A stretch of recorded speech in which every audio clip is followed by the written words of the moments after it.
Hello there, my name's Hido and welcome to the Pantheon, where today I've just finished watching Obi-Wan Kenobi.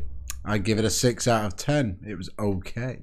But more to the point, let's have a look at someone who likes to explore and, find different animals, basically. It's Bennie Bracks, Zoologist. 4 mana, 3/2 with Convoke, and he's an elf druid. At the beginning of each end step, if you created a token this turn, draw a card. Now, mono white obviously really struggles for card draw, and by God, is this a good answer to it. And it's in the command zone, and the Convoke is a nice cost reduction. So obviously we're going to go heavily into tokens and creating tokens and just drawing tons of cards.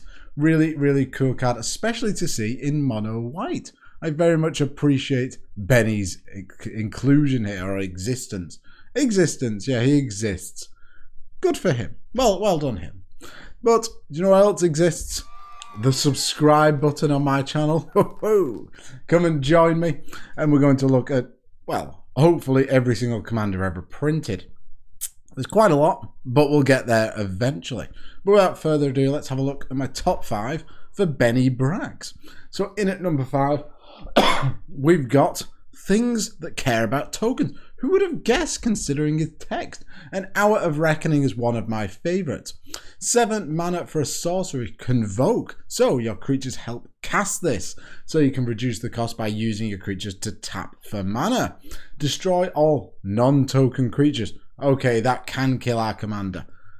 What a disaster. But what that means is we're just going to leave ourselves with a board state. Everyone else is going to be down in the dumps. So really excellent board wipe that sets us ahead. Then if we're playing tokens, Intangible Virtue is a wonderful card to play. 2 mana enchantment creature tokens you control have +1/+1 and have vigilance, a nice little boost to all of our maybe 1/1 tokens. By Jove, they're now 2/2s. Somebody stop this madness. But this is a great card to see.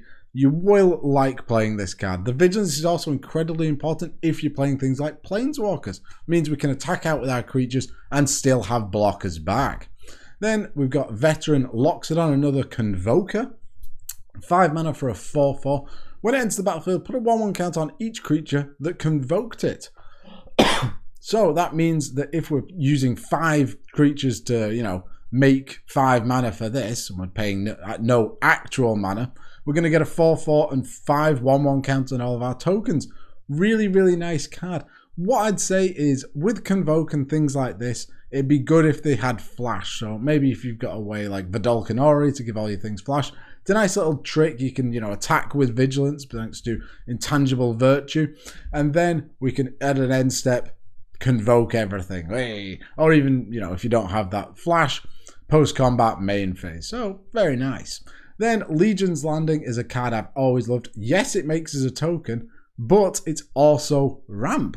So 1 mana for a legendary enchantment, and into the battlefield create a 1/1 white vampire creature token with vigilance. No, lifelink. Got vigilance on the mind. When you attack with 3 or more creatures, transform Legion's Landing. So that should be pretty easy to do. We're going to be making a lot of tokens, so we're going to have a lot of creatures on the field. Then, if we attack, it flips into a land, a Danto, the First Fort. It makes a white, and we can pay 3 and tap it, create a 1/1 vampire creature token with lifelink. So it's not conventional ramp, but when you're playing mono white, you really need to dive into the sort of nitty-gritty of things and make sure you're using everything you can. So you just need 3 creatures in attack, and then you've upped your land count by 1. Very nice. And it's a ability that we can use on any person's turn, because remember, our commander triggers on every turn. So we're going to be able to draw cards from it as well. So it does everything we want. Then we got Sunset Revelry, a 2 mana card, which I think is brilliant. Your opponent has more life than you, gain 4 life. If an opponent controls more creatures than you, create 2 1/1 tokens. If an opponent has more cards in hand than you, draw a card. Potentially 2 mana to do all of that. Insane. But, if you're just making the tokens maybe, well, guess what? We're going to end up drawing a card from our commander. And, the life gain, it does play into another aspect of this deck that I think you'd want to go into. So, a brilliant card. And then Birth of Meletis is a very similar card in my opinion. 2 mana for a Saga, search your library for a basic plains, reveal that card, put it into your hand, and shuffle your library. So it's not ramp, but it's ensuring you have a card in your hand that you can play as a land. So it furthers your game plan. And it's like rummaging, it replaces itself in your hand. So you play this, you've not gone down a card in hand, so very nice. Then we can create a 0/4 colorless wall artifact creature token with Defender. There you go, makes us a token, draws us cards. Oh. And then finally, gain 2 life, which will become important when you see some of the other cards I'm recommending. So this card, it does it all. I'd recommend playing it in all your mono white decks. Wonderful. So there you go, some token makers, some token utilizationizers. Can you imagine? English is my first language. But 4, let's have a look what we've got. 4, golf. Keeper of the Accord is a 4 mana, 3/4 human soldier. At the beginning of each opponent's end step, if that player controls more creatures than you, create a 1/1 white soldier creature token. So this triggers our commander every single turn, if we keep making those tokens in every single turn, which is just phenomenal. And this is what this section's all about, making tokens on your opponent's turns. But there's more. At the beginning of each opponent's end step, if that player controls more lands than you, you may search your library for a basic plains card, put it into the battlefield tapped, then shuffle your library.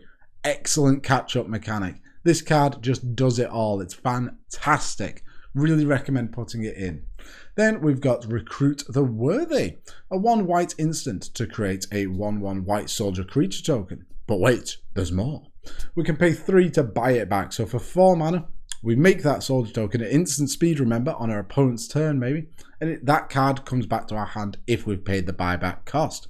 So it's repeatable. If you've got enough money, you can just keep doing it. It's brilliant. Great way of making it nice and cheap. It's a common, for God's sake. So you can get hold of this and it just fits the deck fantastically. Then we've got Luminarch Ascension. This card can easily run away with the game and just take over completely. 2 mana for an enchantment. If the beginning of each opponent's end step, if you didn't lose life this turn, you may put a quest count on Luminarch's Ascension. Pay 2 mana. Create a 4/4 white angel creature token with flying. Activate this ability only if Luminarch Ascension has 4 or more quest counts on it.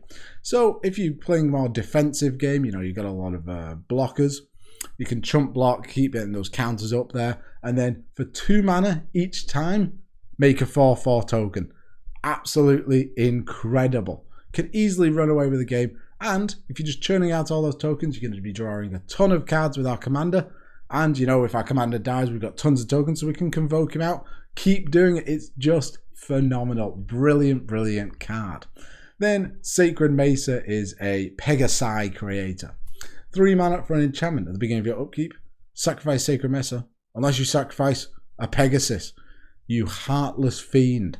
But you can pay 2 mana to put a 1/1 white Pegasus creature token with flying onto the battlefield. 2 mana to make a token is very, very good value. And they have flying, so nice jump blockers for anything that's coming in. Yes, you have to sacrifice 1 each turn, but not the end of the world. So a great card there. And that takes me on to number 3. At number 3, we've got Smothering Tithe, because our commander doesn't just care about creature tokens. So our ramp package, let's lean into treasure tokens, because they're going to be drawing us cards as well. And Smothering Tithe is insane. I think we all know that at this point. 4 mana enchantment. Whenever an opponent draws a card, that player may pay 2 generic. If that player doesn't, you create a colorless treasure artifact token with tap, sacrifice this artifact, add 1 mana of any color. So because it's a token, going to trigger our commander, but it really accelerates us. But every time our opponents draw a card, they're not going to want to pay 2, are they? So that's just insane. So much value. Then we got the Monologue Tax, 3 mana for enchantment. Whenever an opponent casts their second spell each turn, you create a treasure token. So again, most of the time our opponents are going to be casting their spells on their own turn, which means we'll get the treasure on their turn and trigger our commander to draw us a card on their turn. See, it's all coming together. The synergy really sits well together. And it's a lovely bit of art of someone vomiting. Love it. Smuggler's Share is a brand new card, 3 mana for enchantment. At the beginning of each end step, draw a card for each opponent who drew 2 or more cards this turn. Then create a treasure token for each opponent that had 2 or more lands enter the battlefield under their control this turn. Wow. So much value. This is what mono white needs. You just need to be able to accelerate out of the game, and taking advantage of your opponents doing things is the best way white can do things, which is quite depressing to think about. You know, we can't do anything unless our opponents are doing anything. But guess what? Our opponents generally do things. So this is a great card to see. Then another brand new card, Master of Ceremonies, 4 mana for a 3/4 wall of text attached to a rhino. At the beginning of your upkeep, each opponent chooses money, friends, or secrets. For each player who chose money, you and that player each create a treasure token. For each player who chose friends, you and each player and that player each create a 1/1 white and green citizen creature token. For each player who chose secrets, you and that player each draw a card. So there we go. Regardless of what they pick, if our commander's on the field, we're going to be drawing a card. There you go. Just works amazingly. Oh no. Oh no, I've got it completely wrong. But it's not each upkeep. But it works really well. So just play the card. It makes you treasure tokens. It makes you all sorts of tokens. Then, speaking of big tokens, Battle Angels of Tia is a brand new card. There's too many sets. I forget which one's the newest.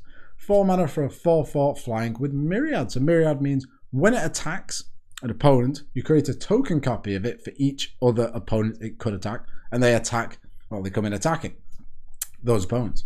Whenever it deals combat damage to a player, draw a card if that player has more cards in hand than each other player. Then you create a treasure token for that if that player controls more lands than each other player.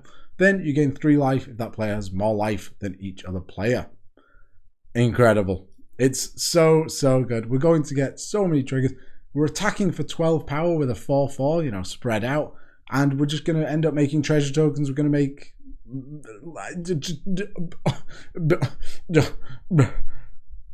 You get what I'm saying. Well, get what I'm mumbling incoherently. But it's a really good card. Then we've got Search the Premises. 4 mana for an enchantment. Whenever a creature attacks you or a planeswalker you control, investigate. Hey, there you go. Making a different type of token, not a treasure token. This is a clue token that you can sacrifice to draw a card. But guess what? When our commander sees that come in, we're going to draw a card. By God, mono white, somebody stop it. 4 mana is a bit of an investment, but I think definitely worth playing. And then, if we're talking about clue tokens, 3-man Inspector, 1 mana, 1/2. Enters the battlefield, investigate. So, if our commander's on the field, hey, we're going to draw a card from the clue entering and then sacrifice the clue, draw another card. But we can play this early and we can use this to convoke our commander out earlier. Hey, it's just great for smoothing out draws. It feels bad putting a card like this in your deck, I'm not going to lie, because it doesn't do much, but it does actually, you know, it's a cog in the machine. That's the way I'd put it. So definitely include this card. There you go. A couple of other types of tokens that you could play, which takes me on to number 2. Sorry about that. And at number 2, we've got Anointer Priest. So, life gain, I mentioned it a bit earlier.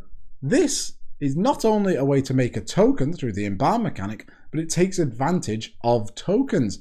And, well, gaining life, it's one thing that mono white is very good at. 2 mana, 1/3. Whenever a creature token enters the battlefield under your control, you gain 1 life. Hey. Embalm for 4. So exile this card from your graveyard. Create a token that's a copy of it, except it's a zombie. There you go. So it's a uncounterable way of getting a token because that's an activated ability. Yes, they could stifle it, but you know, there. But this is great. It's going to come in, gain you some life, make a token, draw you a card. Just great. It's great having sticky minions. Then if we're gaining some life, Dawn of Hope is great because it cares about that. But it is also a way of making tokens. 2 mana, whenever you gain life, you pay 2. If you do, draw a card. Hey, there we go. So if we're gaining life incidentally from all these sort of cards, let's pay some mana and draw some cards. Then you can pay 4 mana, create a 1/1 white soldier creature token with lifelink. So again, lifelink gains us life. But then we're making a token, so that'll trigger our commander and draw us a card. To go along with this, we've got Angelic Chorus to gain life off everything we're producing. 5 mana enchantment, whenever a creature enters the battlefield under your control, you gain life equal to its toughness. So a lot of these 1/1 tokens, okay, we're going to gain 1. But say we make a massive token, we're going to make massive life. But it's really, really good to see. And if you're going down the lifelink sort of route, having this incidental value is very, very nice. Bishop of Wings is another interesting take on this. 2 mana, 1/4. Whenever an angel enters the battlefield under your control, you gain 4 life. So things that make angels, like, the Archangel Tyr or whatever it was, the one with Myriad, and also Luminarch Ascension, work brilliantly with this. Whenever an angel you control dies, create a 1/1 white spirit creature token with flying. And then, if our angel dies, it makes another spirit, which will draw us another card from our commander. So, the synergies, they just ooze out of me. Oh dear God. But Suture Priest is, well, not as synergistic, so it's not oozing as much, but it's still good. 2 mana, 1/1. Whenever another creature enters the battlefield under your control, you may gain 1 life. Remember, this is a may, so remember your triggers because your opponents don't have to, say yes. If you're playing against someone awkward, they'll say, well, I think you'll find you forgot that trigger. You're just like, mate, give me the life. Not talking from personal experience here, of course. But whenever a creature enters the battlefield under an opponent's control, you may have that player lose 1 life. Now that's really, really good. Our opponents generally will be making creatures, so we can just, kill them incidentally. Just ping, ping, ping, ping. Really nice. Then Daxos, Blessed by the Sun. 2 mana, 2 star. Star is equal to your devotion to white, and we're playing mono white, so we should have a fair few of them. Whenever another creature you control enters the battlefield or dies, you gain 1 life. So, wonderful way of just gaining life. And all of these cards work on tokens. It's not a non-token creature, it's just anything. So, all this token production will net us a ton of life. And if you want to go into the sort of angel or cleric direction, Righteous Valkyrie is a must. 3 mana, 2/4 flyer. Whenever another angel or cleric enters the battlefield under your control, you gain life equals that creature's toughness. As long as you have at least 7 life more than your starting life total, creatures you control get +2/+2. So, with all that incidental life gain, okay, if you're not playing angels that much, the top bit, who really cares? But getting to 47 life, that's very achievable. And then suddenly, all of our creatures are +2/+2. So all of our 1/1s are now 3/3s. You could easily have a lethal board state right there. So there you go, life gain, important. I've got a life, not much of one. Most of the time I'm sat here talking to no one, talking at my computer screen. Hi. But that takes me on to number 1. And with the life gain, let's take advantage of it and make some tokens using the Crested Sunmare. This card, I love it. 5 mana, 5/5. Horse. Other horses you control have indestructible. Well, if you're going the horse route, as we often do in this channel, that is a fantastic payoff. Anything that has changeling is also a horse. Oh my God, there's a... Jesus. At the beginning of your end step, if you gained life this turn, create a 4/4 white horse creature token. So, with all of those cards that when a creature enters, you gain a life, this is going to set up an engine that you're going to be getting a 5/5 indestructible horse every single turn. And guess what? They're tokens, so our commander's going to be drawing us cards. This sort of engine is exactly what mono white needs. I love it. Then to go along with this, we've got Resplendent Angel. If you want to go down the angel route, I'd personally stick to horses. Maybe angels riding horses, dear God. Valkyrie sort of beings. 3 mana, 3/3 flying at the beginning of each end step. Remember? If you gained 5 or more life this turn, create a 4/4 white angel creature token with flying and vigilance. There you go. Constantly churning out tokens, but you do have to gain a fair amount of life. But that's very achievable with all our incidental life gain. And you can pay 6 until end of turn. This creature gets +2/+2, gains lifelink. There you go. At least on your turn, that's a way to get your 5 life. This becomes a 5/5 lifelink. Smash. Then you make yourself an angel. Hey, lovely. Then we've got Attendant Healer. 4 mana for a core cleric. Whenever you gain life for the first time each turn, create a 1/1 white cat creature token.